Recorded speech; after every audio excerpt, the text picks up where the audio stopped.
Assalamualaikum warahmatullahi wabarakatuh. Mungkin pertama-tama saya mohon maaf dulu udah agak lama dari video sebelumnya. Kalau untuk pembahasan masalah coding, eh, ini di video kelima dan saya mau bahas dari CNN dulu mungkin karena saya nggak tahu ya, kemungkinan sih kalian udah, kalau ada yang udah presentasi di kelas atau apa, mungkin kalian udah paham masalah CNN, tapi mungkin for the sake of completeness sih gue bikin aja dah videonya dah. Mungkin sama gue tambahin beberapa hal juga masalah data gambar CNN sama hyperparameter tuning juga yang mau gue bahas untuk deep learning. Gue agak lupa sih, videonya udah agak lama, cuman gue bikin aja deh masalah hyperparameter tuning. Apakah gue udah bikin sebelumnya apa belum, gue lupa. Kalau kayaknya belum sih. Oke, lanjut masuk ke permasalahan hyperparameter tuning itu apa, kenapa, metodenya itu gimana, sama workflow. Ini saya pakai slide lain sih sebenarnya, jadi workflownya nggak ada. Langsung aja sih, lebih ke hyperparameter tuning itu adalah definisinya dulu. Hyperparameter tuning adalah parameter dari learning algorithm atau model yang dipakai dan didefinisikan sebelum pembelajaran fitting dilakukan. Dan hyperparameter tuning adalah proses pencarian kombinasi hyperparameter yang sudah didefinisikan sebelumnya yang memberikan performa model yang terbaik pada test set atau validation set sih. Biasanya buat pakai ini ya. Jadi tuh kita milih pertama-tama hyperparameter dulu. Maksudnya nih, parameter learning algorithm itu dia itu dipakai buat ngebangun modelnya. Kalau contoh gampangnya, kalau kalian pernah dengar model random forest atau mungkin precision tree, kalau hyperparameternya itu mungkin kedalaman tree-nya mau seberapa. Nah, kalau untuk konteks deep learning itu mungkin lebih ke jumlah neuronnya dalam satu layer itu berapa, atau mungkin jumlah neuron, atau mungkin ukuran atau fungsi aktivasi yang dipakai itu gimana, itu juga bisa. Untuk hyperparameter karena kan dia dipakai untuk membangun modelnya, dan parameternya itu nggak melakukan update selama pembelajaran. Jadi pas proses fitting nilainya nggak berubah, nilai parameter itu, karena nilainya itu dipakai untuk membangun model. Kayak misalkan parameter yang diupdate itu kan bobot dan bias, atau wake and bobot bias atau wake-nya atau biasnya, buat jadi parameter yang selama proses fitting dia bakal melakukan update dari gradient dari back propagation.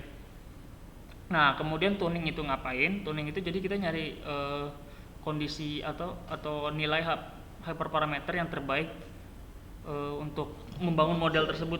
Jadi mungkin aja kita punya dua model artificial neural network, yang satu mungkin misalkan 3 layer masing-masing. Yang satu neuronnya 10, yang satu neuronnya 20. Nah, kita melakukan tuning itu maksudnya kita melakukan pencarian hyperparameter, nilai hyperparameter yang terbaik apakah 10 atau 20. Ini kenapa ya, untuk mendapatkan performa model terbaik dari sekian banyak hyperparameter. Dan ya itu simple itu dengan gampangnya sih. Jadi nyari lah, pencarian, search problem bisa dibilang. Kemudian yang buat hyperparameter tuning itu ada 3 yang umum, ada grid search, random search, sama Bayesian optimization. Tapi kalau kalian kalau kalian ada yang udah pernah ngambil metode ini ya, kalau kalian pernah dengar genetic algorithm, itu juga bisa buat ini kalau nggak salah, saya agak lupa. Oke, nah setelah 3 ini aja dulu deh. Grid search, random search, Bayesian optimization. Ini saya skip penjelasan teorinya karena mending kalian belajar sendiri, saya gak ngerti juga. Cuman kalau untuk grid search sama random search itu gampang. Kalau grid search itu metode pencarian himpunan hyperparameter yang ya caranya dicoba aja atau kayak misalkan yang saat kita ngetune-nya itu hyperparameter yang kita tune itu misalkan jumlah neuron sama fungsi aktivasi. Yang satu jumlah neuronnya 10, 20, 30, fungsi aktivasinya relu sama sigmoid misalkan. Ya udah, nanti 3 kali 2, jadi hyperparameter space-nya itu ada 6 total, 3 kali 2. Dicobain satu-satu.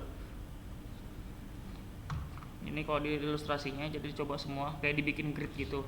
Nah, kalau random itu ya sesuai namanya, dia nembak ngasal dari paling milih berapa bisa dicobain.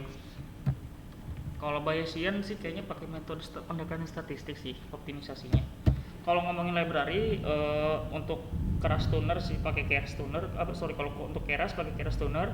Kalau untuk ada juga namanya hyper op, tapi kayaknya ini buat ini sih, buat PyTorch kayaknya, saya lupa.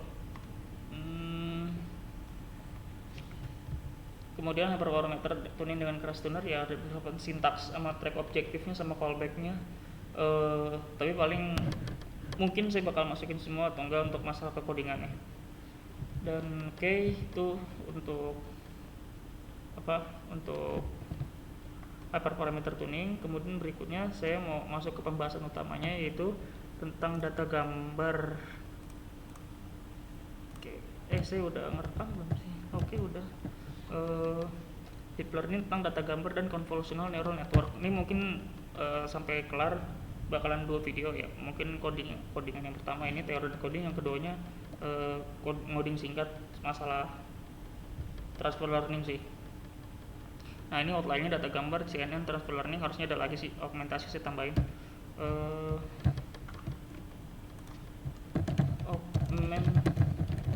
Oke. Nah, ini gimana sih kita merepresentasi data gambar? Simpelnya itu dia merupakan array yang di stack over each other to form a digital image kalau lihat dari ilustrasinya, dan intinya itu vektor 3 dimensi yang merepresentasikan tinggi gambar, lebar gambar, sama ruang warna dari gambar. Ini representasi yang paling simple, cuman ada juga representasi namanya HSV kalau nggak salah. V-nya apa, S-nya apa, H-nya hu ya atau apa saya lupa. S-nya saturation, V-nya saya lupa juga apa. Ya ada lainnya, representasi lain dari selain warna. Apa itu representasi warna ya? Itu untuk ruang warna. Oke, ini dulu deh. Format umumnya itu ada grayscale sama RGB, HW1 sama HW3, dan masing-masing entry pada array disebut dengan pixel. Kemudian range nilai pixel biasanya adalah 0 sampai 255 atau 8 bit. Kalau ngomongin ruang warna sendiri, jadi ada 3 ya. Ternyata tadi ruang warna ada RGB, red, green, blue, ada HSV, hue, saturation, value, sama HSL, hue, saturation, lightness. Kemudian ngeproses data gambar itu gimana aja?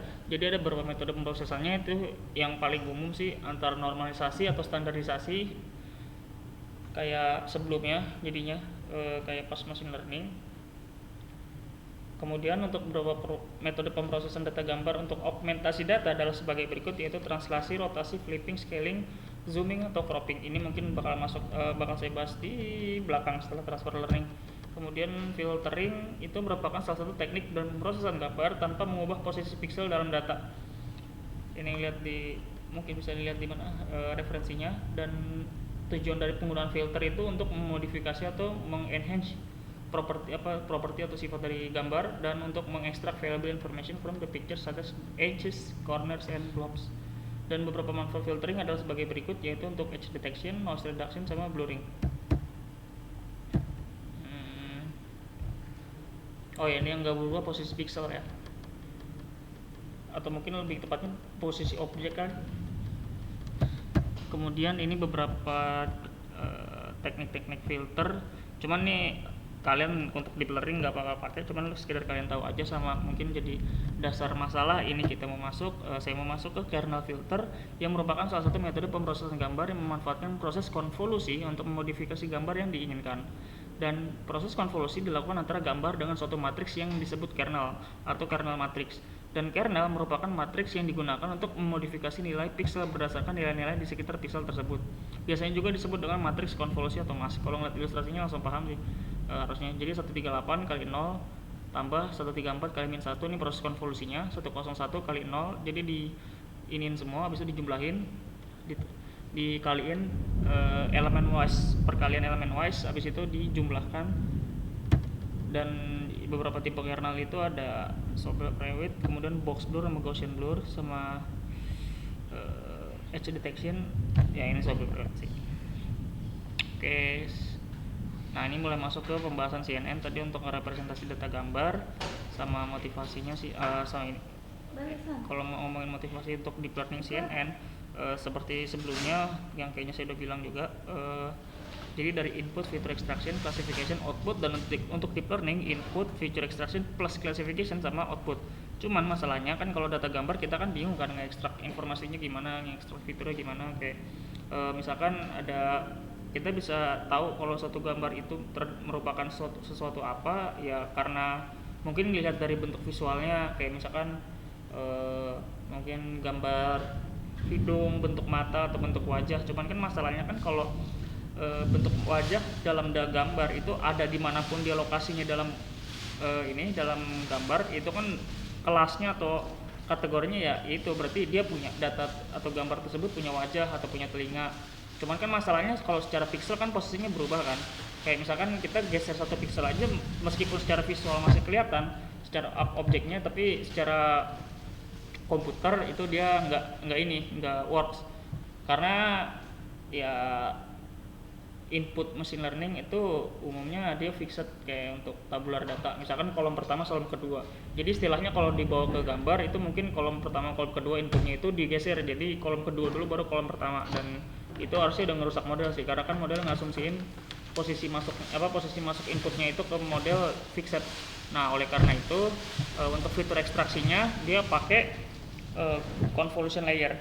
Nah ini untuk contoh model MLP sulit untuk menentukan fitur pada gambar, maksudnya ya kayak misalkan ini gambarnya dia misalkan ini ada 100 x 100 pixel, kemudian 100 x 100 nya itu di flat gitu istilahnya, kayak dijadiin 100 x 100 neuron input, dan itu yang masuk ke hidden layer, output layer, kemudian klasifikasi. Ini kalau gambarnya langsung dimasukin ke model artificial neural network. Cuman permasalahan tadi yang saya bilang, meskipun posisi objeknya berubah dalam gambar, tapi harusnya yang kelasnya sama dia malah jadi beda karena pixelnya beda-beda. Nah ini arsitektur convolutional neural network. Jadi ada namanya convolution layer yang sesuai dia pakai konsep kernel yang udah saya jelasin tadi sebelumnya. Nanti habis itu nanti ada pooling layer untuk mengurangi dimensi, dan itu bisa diulang-ulang, dan ini tugasnya untuk ngefitur ekstraksi kemudian display. Yuk hati-hati ya, udah reda masih geledek kita soal. Oke. Kemudian masuk ke pooling, lalu kemudian ke flatten, fully connected. Nah ini klasifikasinya di sini. Sebenarnya sih nggak harus klasifikasi sih, bisa aja kalian naruh outputnya ini langsung setelah flatten, habis itu ngeklasifikasiin deh. Jadi nggak harus berpaku sama sini, cuman umumnya memang begini. Kemudian ini terminologi dalam CNN biasanya ya kudu hafal lah atau nanti hafal sendiri. Itu ada kernel, merupakan filter yang dipakai untuk mengekstrak fitur pada gambar. Kemudian jumlah filter itu number of filters itu maksudnya jumlah kernel yang dipakai, dan kernel size itu maksudnya ukuran dari kernel matriksnya. Kemudian setelah itu langkah submatriks yang dilakukan untuk dilakukan konvolusi dengan kernel, dan pending itu merupakan teknik untuk mengatasi ukuran output setelah dilakukan proses konvolusi. Kemudian aktivasi ya udah saya jelaskan sebelumnya. Dan ada pooling, itu merupakan tipe layer dalam arsitektur CNN yang bertugas untuk mereduksi dimensi pada gambar. Ini komponen arsitektur CNN yang paling umumnya sih udah convolution layer, pooling layer, flatten, kemudian FC layer, kemudian output. Bisa juga convolution, pooling, kemudian flatten, fully connected atau output. Jadi nggak harus konvolusi kemudian pooling terus kemudian, bisa juga konvolusi pooling kemudian konvolusi lagi baru pooling lagi sesuai ilustrasinya tadi kan. Atau bisa juga nggak pakai pooling layer sama sekali. Cuman pooling itu biasa dipakai untuk mereduksi jumlah komputasi sih. Jadi ngurangin dimensinya. Biasanya jadi yang tadinya 200x200 jadi 100x100 gambarnya. Nah ini proses convolution layer adalah lapisan konvolusi pada model CNN yang berguna untuk mengekstrak informasi atau fitur pada gambar, dan input baik gambar maupun hasil konvolusi dari layer sebelumnya dikonvolusikan dengan kernel untuk mendapatkan output gambar yang lebih kecil. Dan ini pooling layer, dia merupakan lapisan pada CNN yang berguna untuk mereduksi dimensi pada hasil konvolusi. Nah ini kalau dilihat kan ada dua tipe, max pooling sama average. Jadi antara ngambil nilai maksimum atau ngambil nilai average. Lihat ilustrasinya ada 2915 0100 diambil 100, kemudian dia jalan ke sini jadi kayak konvolusi gitu, cuman dia nggak ada operasi perhitungan sih. Maksudnya nggak ada nggak ada bobot lah. Jadi sekedar nilainya berapa, ya udah tinggal dioperasin sesuatu aja dari nilai yang ada di situ. kalau misalkan konvolusi kan sebenarnya pakai bobot. Jadi kernelnya ini yang jadi parameter bobotnya nih. Misalkan ini 0, 1, 2, 3 ini maksudnya bobot di CNN-nya. Dan ini yang di-update pas proses backpropagation untuk di CNN. Ini kemudian ini balik ke max pooling. Nah, ini untuk average pooling di rata-ratain. Dan ini flatten sama fully connected layernya. Jadi data citra yang telah melalui berbagai proses konvolusi dan pooling kemudian menjadi input bagi fully connected layer yang mana merupakan rangkaian neural network atau MLP melalui proses flatten. Jadi dari gambar setelah dikonvolusi hasilnya kan gambar lagi. Ini 3x3 konvolusi 2x2. Kemudian misalkan 2x2 atau sekian lah n kali n, habis itu dilakukan pooling jadi n per 2 kali n per 2. Nah, jadi kan dimensi masih gambar matriks sampai ke ujung nanti dia ada banyak channelnya ini atau jumlah filter. Biasanya kalau udah nyampe sini kan ini contohnya 28 kali 28 kali 1. Nah, kalau kita definisi misalkan kita pakai 100 filter, itu berarti maksudnya 100 kernel matriks. Jadi jumlah kernelnya ini ada 100 dan masing-masing ngasilin satu gambar matriks. Jadi kalau misalkan kita pakai 100 channel atau 100 kernel, itu nanti dimensi gambarnya jadi 24 kali 24 kali 100. Kemudian direduksi pakai pooling jadi 12 kali 12 kali 100. Kemudian kalau di layer kedua kita pakai 50 channel atau 200 channel, nanti ngikutin dia 8 kali 8 kali 200 atau 8 kali 8 kali 50 kalau kita setting 50. Kemudian N2 channel ini setelah di pooling, kemudian hasil flattennya itu 4 kali 4 kali N2 units, jadi N3 units. Kemudian ini dimasukin ke output. Nah, ini yang saya bilang tadi. Jadi langsung aja ke outputnya. Tuh CNN. Kemudian ada masalah transfer learning. Transfer learning adalah metode membangun model deep learning. Metode berapa sih? Oke, 16 menit. Transfer learning merupakan metode membangun model deep learning yang mengandalkan arsitektur atau parameter model yang telah dilatih pada task yang mirip dan penggunaan parameter yang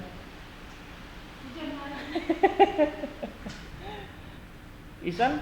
Gimana? Oke, digasin terus. Oke, malah makin gede jadi kan?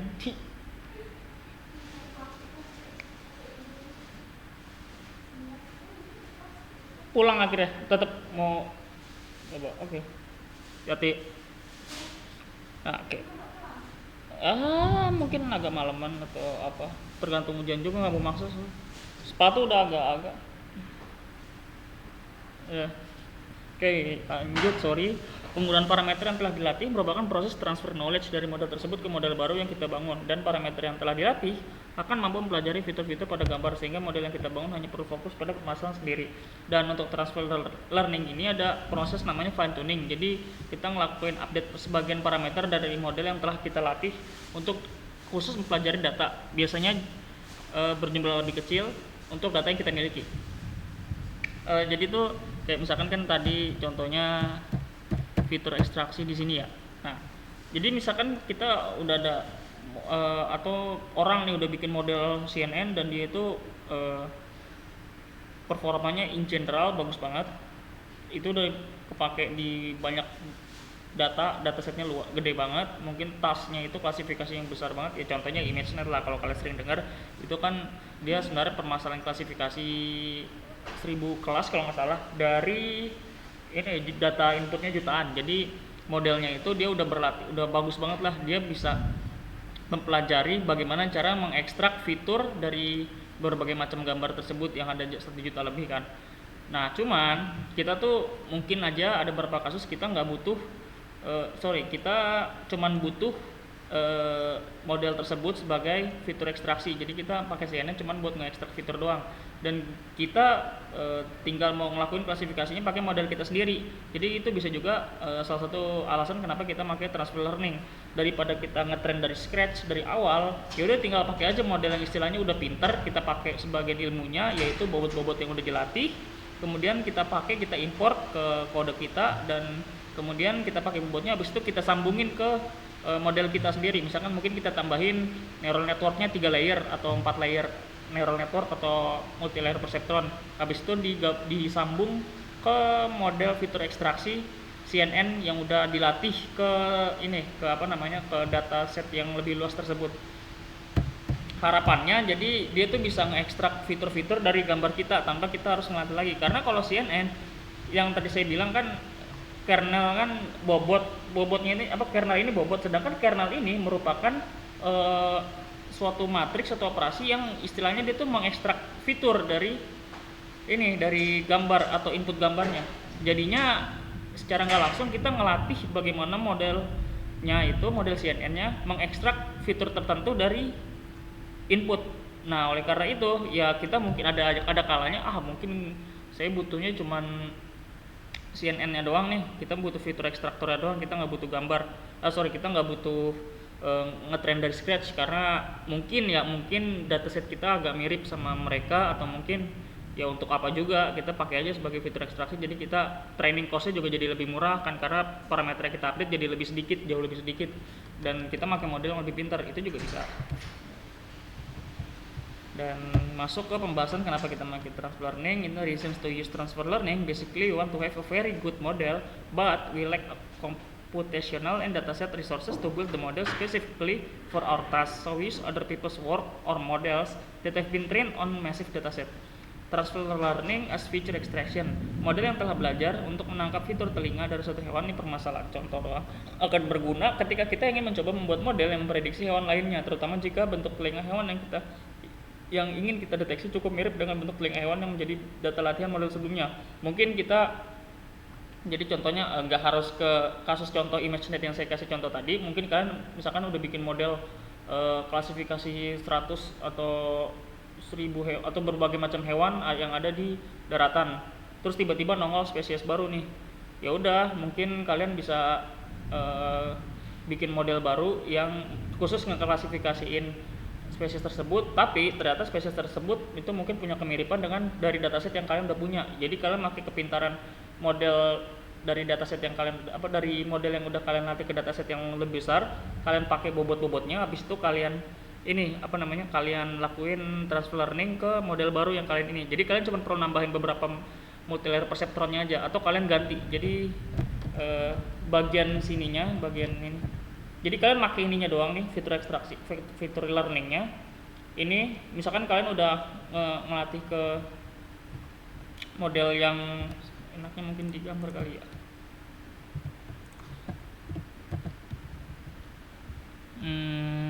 Nah, ini misalkan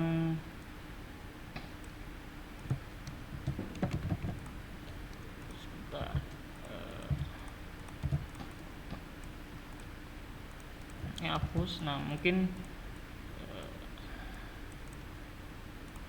text box model 1 dilatih dia trained ke 1000 atau 10.000 deh, 10.000 data. Terus kalian mau ambil bagian sininya doang. Kalau kalian lakuin transfer learning,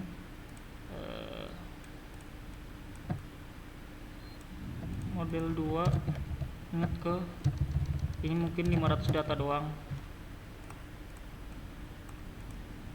Terus kalian ini pakai transfer learning. Transfer learningnya itu ada di kalian make crop. Nah, di bagian sini, sini deh, flattennya kalian sendiri yang ini juga nggak ada masalah sih, karena kan dia kan bukan bobot sejatinya. Oke, nah terus transfer learning masuk ke sini, ini send to back. Jadi kemudian picture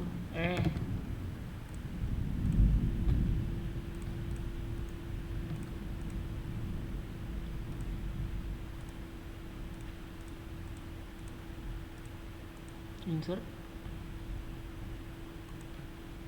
gambar, non-insert gambar. Ini dia picture format. Enggak ada ini ya. Jadi ini ke atas, sini ada nggak? Nah,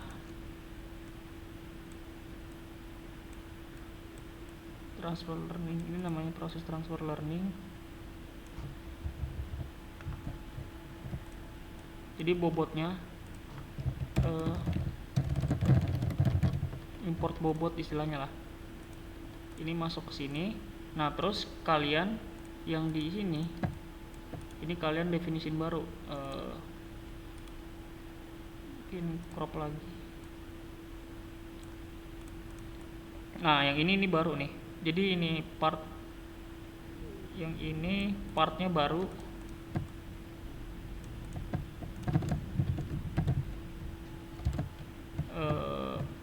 Model NN baru, inisiasi bobot ulang.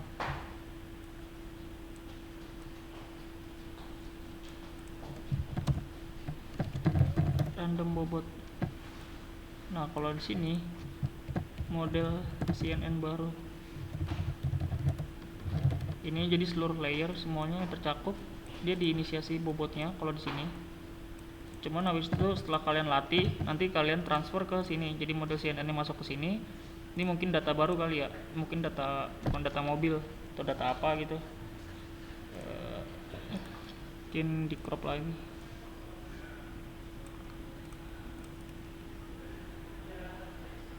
Crop. Oke. Terus insert shapes, kotak, ya, shape fill, no fill, data,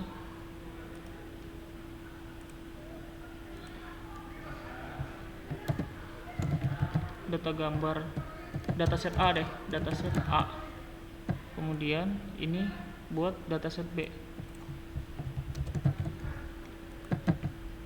Nah jadi ini kalian train lagi, dan biasanya kalau transfer learning gini nyetingnya tuh kalian yang ini bobotnya nggak perlu pas kalian ngelakuin fitting, bobotnya dibekuin, di apa, jangan di update, jangan melakukan update.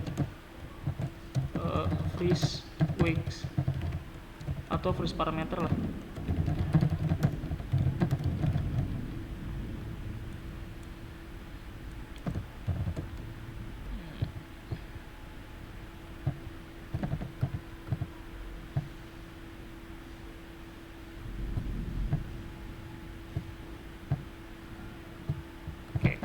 Nah ini yang di-update. Jadi ini training semua, karena ini kan di randomisasi bobot. Berapa menit ya? 27, kebanyakan teori nih. Nah ini randomisasi bobot, kemudian kalian ambil transfer learning import bobot. Nah habis itu ini di freeze parameternya. Jadi selama kalian biar kalian ngupdate model baru, model 2 ini, jadi yang dipakai itu yang ngelakuin randomisasi, yang ngelakuin training atau update parameter tuh cuma di bagian kanan doang, yang kiri nggak ngelakuin update. Ini jadi ilustrasi untuk transfer learning. Saya mau ngejelasin lagi sih masalah apa ya, mungkin 90 derajat.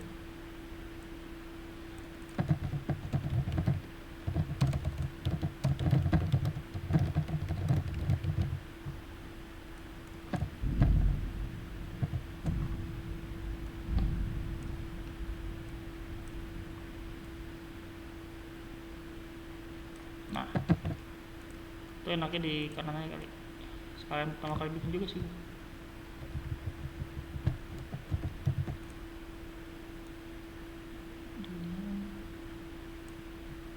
Ilustrasi transfer learning.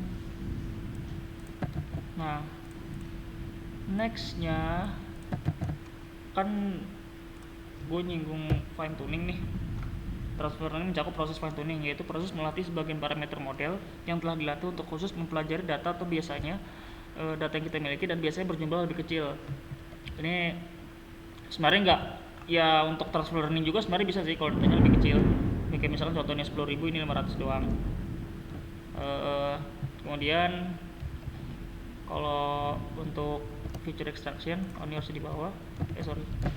Nah kalau untuk fine tuning bisa bikin lagi mungkin ilustrasinya. Fine tuning. Nah, kalau fine tuning dia itu model 1 parameter while training, tapi mungkin aja yang di freeze nya itu ada beberapa opsi. Mungkin ada beberapa kondisi parameters while training itu 1 freeze all CNN layers, atau 2 update only some of the last layers. Ini yang harus di ini, jadi last layersnya.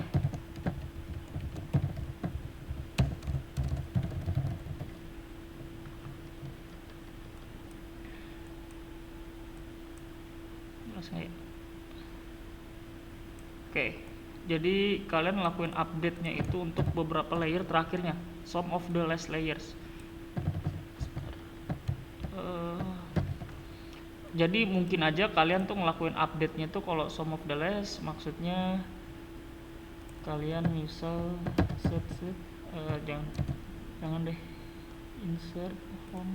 Nah, ini mungkin kalian ngupdate-nya di misalkan ini CNN-nya ada di sini,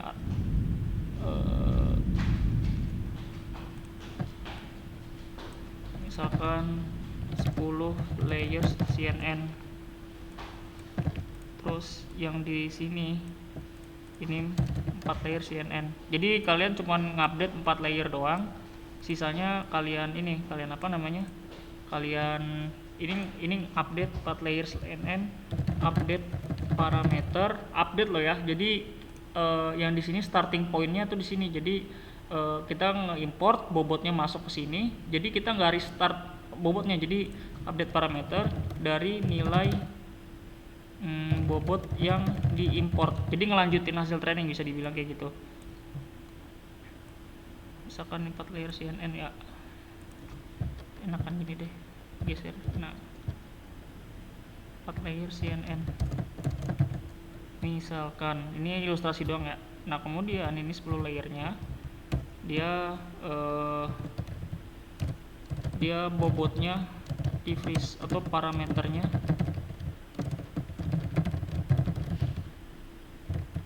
freeze hanya sebagai, jadi fungsinya dia sebagai fitur ekstraktor doang.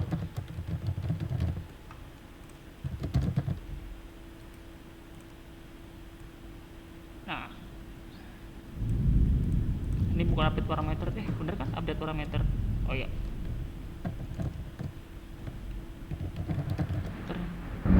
dari ini update parameter dari nilai. Paling ini sih kalau untuk misalkan ini model ketiga. Nah, ini namanya ilustrasi fine tuning. Atau bisa aja ini nggak 10.4, ini mungkin segini. Jadi 10.4 misalkan 14 nih kan 10.4, bisa aja 5 belakangnya 9. Jadi 9-nya diupdate, yang kirinya dibekuin. Yang pasti bagian kiri tuh harus harus daerah kiri atau beberapa layer awal itu pokoknya harus beku atau gimana ya, parameternya nggak diupdate deh. Jadi yang diupdate itu cuman area model 3 misalkan ya, sini deh. Oke, masuk ke LR. Nah, parametersnya atau bisa nggak ke R? Oh, susah. Oke. Nah, pokoknya di daerah kiri atau di daerah input, deket input itu dia harus di istilahnya kalau kita mau ini dibekuin atau nggak diupdate deh, dijadiin fitur ekstraktor. Pokoknya yang kanan ini, kalau misalkan kita mau 25% nih, ya berarti 25% dari kanan, dari ujung. Atau misalkan kita mau ini 50%, oh ya berarti 50% dari yang terakhir, atau mungkin 75% dari yang terakhir. Jangan yang awal-awal, karena logikanya gini aja, model kanan ini atau 4 layer CNN yang pertama, yang terakhir ini, dia itu belajar berdasarkan input dari yang di kiri. Jadi agak, kalau misalkan kita ngupdate doang yang kiri tapi yang kanan yang nggak diupdate, itu malah aneh, karena yang 4 ini kan dia bekerja dengan dia ngupdate atau belajar dengan asumsi hasil pembelajaran dari yang kiri. Sedangkan kalau misalkan yang kirinya berubah, dia mau nggak mau harus adaptasi juga sama perubahan yang ada di kiri. Jadi harus ikut ini belajar. Udah berapa menit ya? 35. Oh, teori doang nggak berasa. Ini untuk model 3 nih 500 bisa aja sih. Kalau misalkan ImageNet itu, kalau kalian lihat ImageNet, oh ini diskon. ImageNet data. Nah,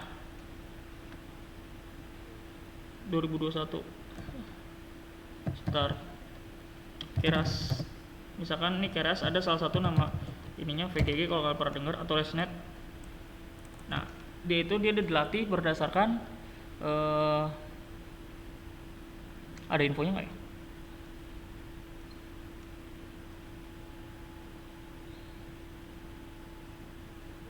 Nggak ada ya. ImageNet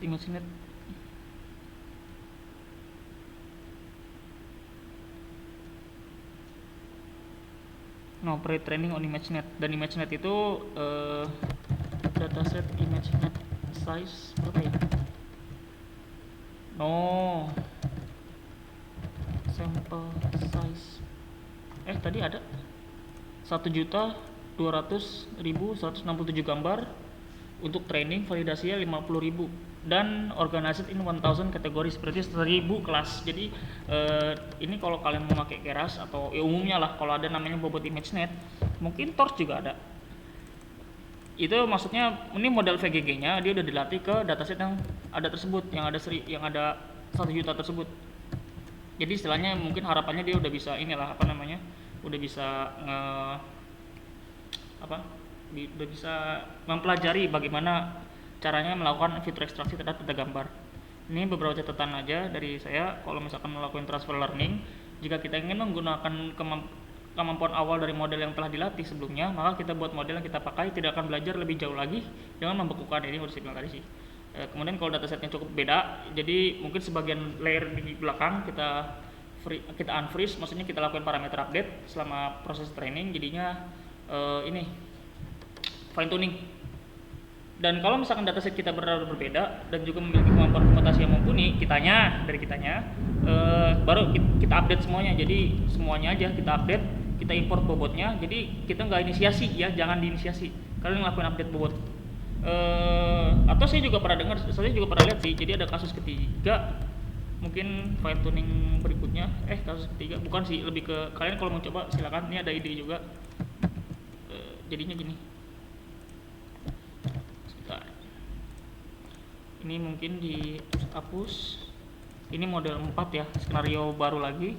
Nah, skenario yang saya pikirin itu lu geser dulu semua. Ini enggak, astaga.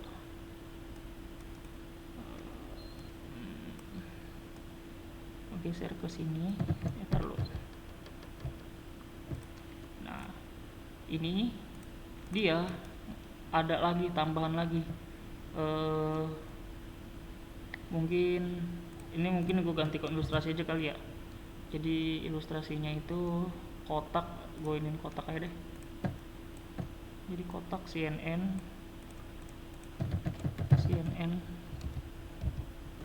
layers nih, misalkan N CNN layers.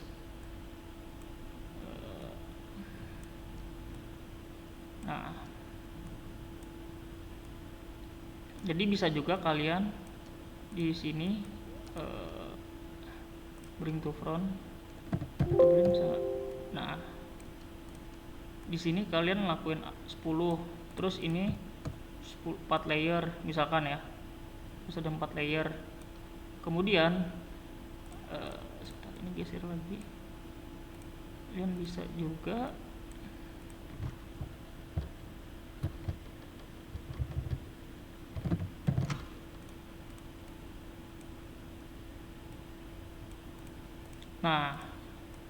kalian ini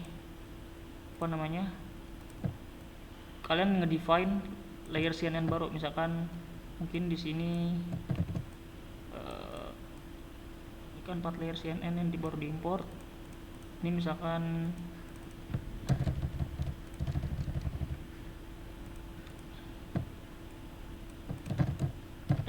CNN layers.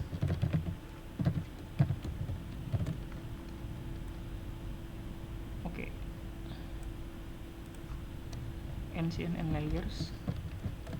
4 layersnya buat misalkan 10-nya di freeze, 4-nya di update parameter dari nilai bobot. Nah, satunya lagi ini misalkan kalian definisiin misalkan 2 ini parameternya pakai randomisasi. Jadi kalian definisiin 2 layer CNN baru dan dikonekin ke hasil 4 layer CNN sebelumnya. Parameter didefinisikan dengan nilai random atau randomisasi lah. Ini random. Ini nggak harus gue ganti maksud gue karena nggak cuma bobot, karena bias juga ya. Jadi maksudnya parameter sih lebih tepatnya. Inisialisasi random inisialisasi random parameter seluruh layer. Kemudian yang ini juga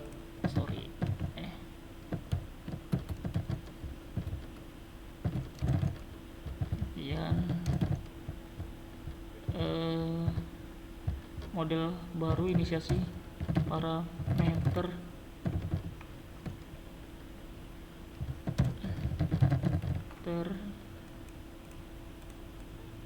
nah kemudian di sini juga,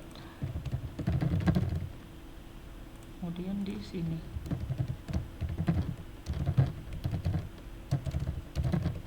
oke. Ini masalah CNN, jadi kalian mungkin bisa aja ini misalkan ada 50 layer, kemudian kalian mau ngelakuin parameter update-nya ke 5 layer terakhir, atau misalkan misalkan 50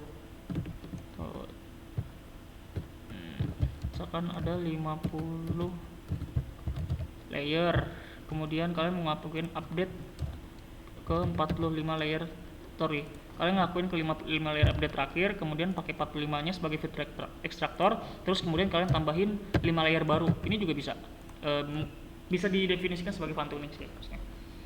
Jadi selama urutannya benar, jadi yang kanan itu yang dilakuin update, yang kiri itu yang di freeze. 50 layer CNN. Ini mungkin agak jelek ya, cuman saya mohon maaf. Mungkin kalau kalian lebih paham lagi ngilustrasiinnya. Kemudian ini udah sih untuk masalah ini transfer learning, dan ini beberapa model pre-trained yang bisa kalian pakai untuk transfer learning CNN, dan ada VGG, ResNet, DenseNet, sama MobileNet aja sih. Sebenarnya ada banyak sih. Kayak kalau kalian mau lihat part dulu deh. Ini VGG kedalaman 16 atau 19, di standar neural network, cuman didalemin doang. Ini kalian bisa lihat ininya, angka-angkanya nih. Kalau kalian mau ngelihat cara bacanya, ini 224 ke 224 kali 3, tiganya ini udah pasti RGB kalau di input. Jadi 224 ke 224 ini dimensi datanya. Kemudian kalau 224 kali 224 kali 64 ini berarti jumlah kernel matriksnya. Jadi di layer pertama dia itu pakai yang mana ya, ilustrasi gambar yang mana ya, mungkin yang ini kali. Nah mungkin yang ini ya. Oke. Di crop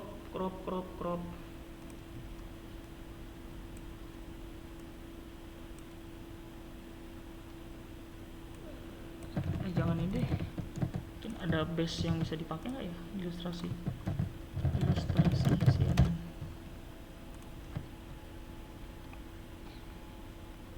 Nah mana ya, nah ini deh.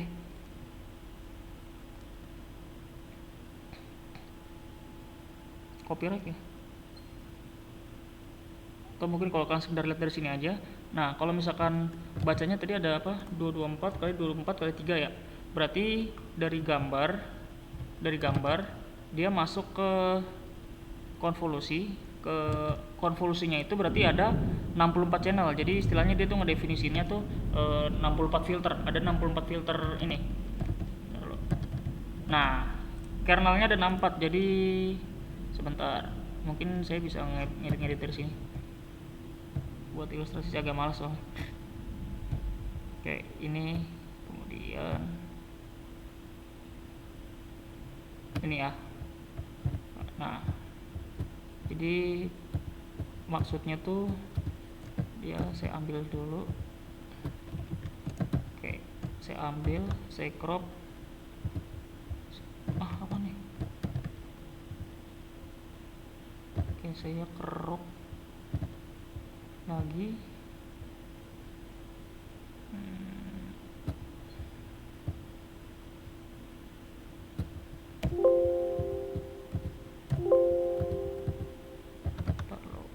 Saya crop lagi nggak sih, lebih kecil.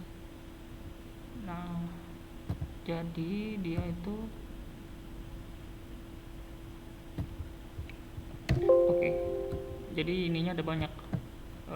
Mohon maaf kalau agak jelek. Jadi ini total ada 64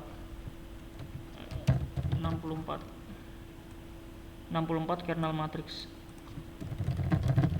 64 kernel matrix. Jadi nah, ini ada 64. Sorry, mungkin dimiringin kali ya. Allahu Akbar. 64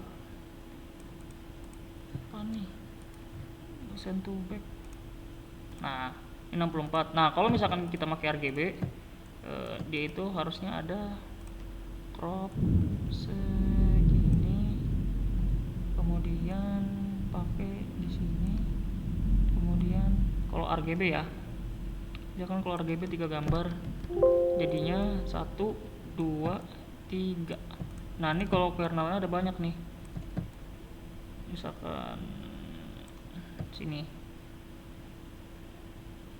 Nah, jadi ada, makanya kalau kalian lihat balok ini maksudnya ya begini. 64, misalkan ada 64 nih total. Terus ini dimensi kernelnya, misalkan ini kan 2x2, ini misalkan gambarnya jangan 3x3 deh, mungkin berapa kali berapa. Kalian konvolusi ke sini, dia bakalan keluar nanti gambarnya sesuai kan. Kalau satu gambar satu konvolusi nanti keluar satu kan. Sorry, ini bahkan nih kalau misalkan ini begini, nih misalkan saya hapus, terus gambarnya ada 3, bukan berarti dia bakalan nongol 3 kali. Ini dia bakalan hasilnya misalkan ada 3 kali kalau kalian kepikiran. Sebentar, ini saya cut dulu, kemudian saya crop lagi dari sini. Aduh, saya malas banget ya. Misal dan misal. Nah, kemudian ini di sini.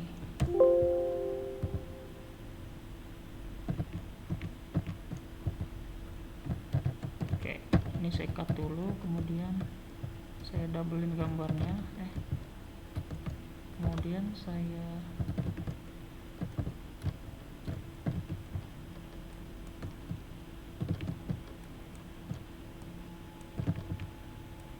udah bener deh, crop, tempel sini, tempel di sini, saya enter. Nah, ini bukan berarti bukan berarti dia outputnya bakalan ada 3 juga, enggak. Jadi ini misalkan RGB dan ada 64 ada satu kernel matrix doang. Taruh masih on. Oh ya, ini dia keluarannya nih harusnya ada satu doang. Enggak, jadi enggak ngaruh, keluarannya harusnya 1, bukan 3. Jadi kalau kita mau nambahin ketebalan ininya, dia tuh kalau kita pakai ini ada 5. Jadi kalau ada 5 gini, nanti keluarannya dia harusnya ada 5 juga. Misalkan segini, kemudian segini. Nah, akhirnya dimensinya jadi ini satu kernel matrix. Misalkan ini ada 64 kernel matrix, nanti kalian bakal melihat ada 64 channel atau kedalaman channel sih bahasanya sih, 64 channel. Jadi dimensinya ini dia bakalan misalkan gambar lurus, misalkan ya ini 3 kali 3 kali 3 karena RGB. Dia kena 64 kernel matrix ini harusnya jadi 2 kali 2 kali 64. Makanya kalau kalian melihat di sini 224 kali 112 sorry 224 kali 224 kali 3 akhirnya jadi 64. Ini maksudnya berarti ada 64 convolution layer atau 64 filter matrix. Kemudian kalau kalian lihat ini merah, ini kan ada merah max pooling nih. Ini berarti ngikutin di ini, ngikutin apa? Ngikutin dia pooling layer yang tadi. Nah, karena ini kan jadi kereduksi kan ininya, outputnya. Output gambarnya jadi berkurang, yang tadinya mungkin 4x4 atau sorry, kalau tadi kan 24 ya. Nah, ini kan 8 jadi 4x4 jadi 2x2. Ya udah, akhirnya ngurangin dimensi, ngurangin ini operasinya di sini doang, di 3 ini. Jadi kalau di sini ya convolution operation, kemudian di sini pooling operation. Apa nih? Nah, berarti karena dia nggak terpengaruh ke jumlah channel, jadinya misalkan saya crop deh. Ini misalkan contohnya pakai max pooling ya.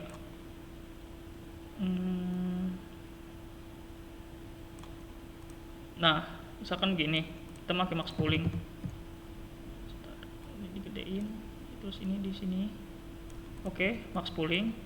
Karena dia misalkan ada 64 ngikutin ya. Ini contoh aja. Jadinya dia ada 64 juga. Lu nggak ngikut deh. Sorry. Crop.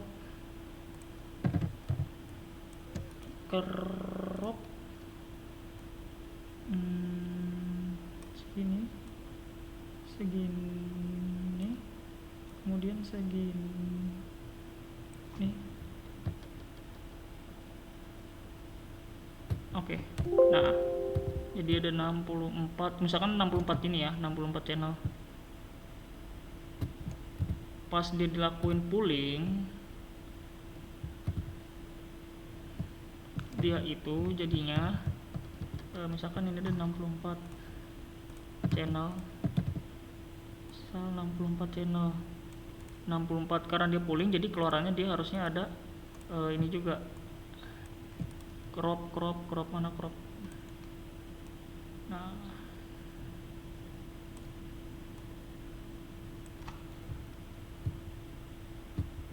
oke. Malah. Nah, 1, 2, 3 juga.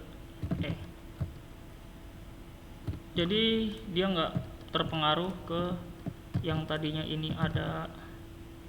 Ini harusnya ada 64 channel juga, karena kan dia berdasarkan operasi berdasarkan matriks 2 dimensi kan.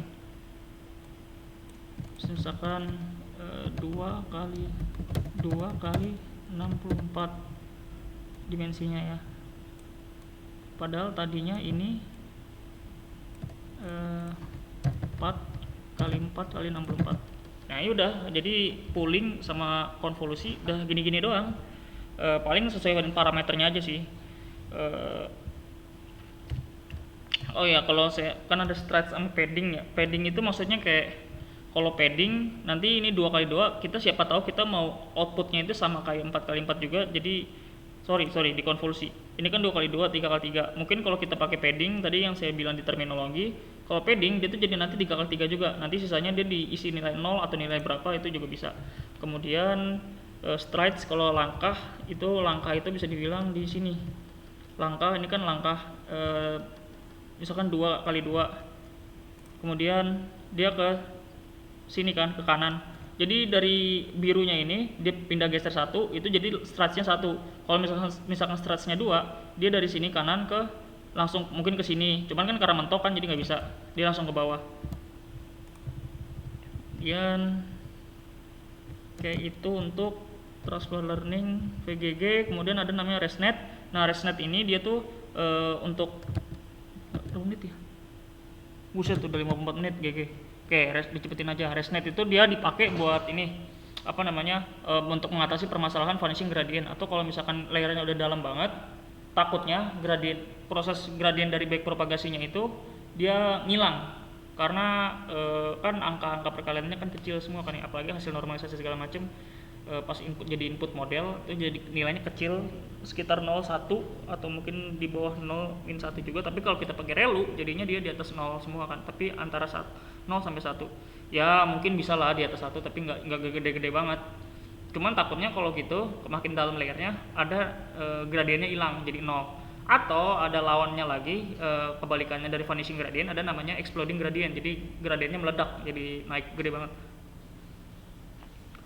Jadi diakalin pakai skip connection. Kalau misalkan dia lagi jalan forward, terus misalkan mungkin ada ya misalkan lagi jalan di tengah-tengah, terus tiba-tiba gradiennya habis nih, ya udah dia pakai gradient dari hasil skip connectionnya ini, jadi pas nge-compute baliknya lagi dia pas nge-compute baliknya back propagasi, kalau misalkan gradiennya 0, misalkan lagi di sini ngitung ke atas, di 0 di tengah-tengah, ya dia bisa langsung pakai hasil dari sini, bisa dilengkapin. Jadi akhirnya opsi ResNet-nya ada 50, 101, 152, dan ini kedalaman layernya, jadi ada 50 layer bisa, 101 layer bisa, 152 layer juga bisa. Berkelainan kalau bandingin sama 16 sama 19 layer VGG ini kan kalah dalam ya. Jadi karena ada arsitektur ini, akhirnya dia bisa dalam ininya, jumlah koneksinya bisa dalam banget. Dan DenseNet ini dia sama aja kayak ini, cuman bukan antar layer. Kalau ini antar layer, kalau ini antar blok layer atau blok konvolusi sih bisa dibilang. Kalau dilihat nih, ini blok konvolusi, dan ini DenseNet lebih dalam lagi, 121, 169 sama 201 opsinya. Kemudian MobileNet ini untuk arsitektur CNN yang berfokus pada implementasi model ke perangkat dengan hardware yang kecil seperti ponsel, atau mungkin bisa juga embedded system kayak Arduino, Raspberry Pi dan sebagainya. Dan keunggulan MobileNet itu ada pada ukuran model yang kecil, cuman performanya itu comparable dengan arsitektur lainnya terhadap data ImageNet. Kemudian untuk beberapa computer vision task ini kalian baca aja plotnya sendiri perbandingannya. Ukuran besarnya ini jumlah atau size parameternya, kemudian performanya ini, kemudian jumlah operasi perkalian sama multiplikasinya, multiplikasi sama proses penjumlahan. Kemudian yang kiri ini akurasinya, performanya. Kemudian ini computer vision task, ini ada beberapa: image classification, segmentation, sama object detection. Ini permasalahan framingnya ada di Y-nya doang sih. Kalau image segmentation, Y-nya apa? Nanti kalau object detection di itu regresi, deteksi lokasi pixel buat bikin bounding box, sama klasifikasi juga bisa, deteksi objek tersebut objek dalam bounding box merupakan kelas apa. Biasanya gini sih, simpelnya banget. Kemudian ada augmentasi data gambar, tapi mungkin karena udah hampir 1 jam ternyata saya juga nggak nyangka bisa bahas teori banyak begini. Saya tutup dulu deh, mungkin untuk codingannya berikutnya kali. Sekian masalah penjelasan dari saya tentang SCNN sama hyperparameter tuning tadi yang awal-awal dikit-dikit. Kurang lebihnya mohon maaf. Assalamualaikum warahmatullahi wabarakatuh.